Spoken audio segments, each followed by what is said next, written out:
தோடும் ஏழமுழமும் விளங்கு சிந்தூரமும் ஐந்து கரமும் அங்குத பாசமும் நெஞ்சிற் குடிகொண்ட நீலமேனியும் நான்கவாயும் நாலிரு புயமும் மூன்று கண்ணும்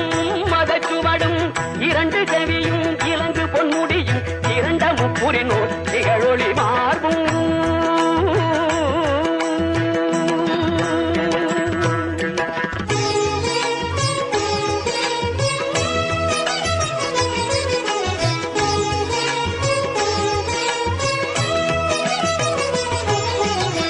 பதம் கடந்த துரி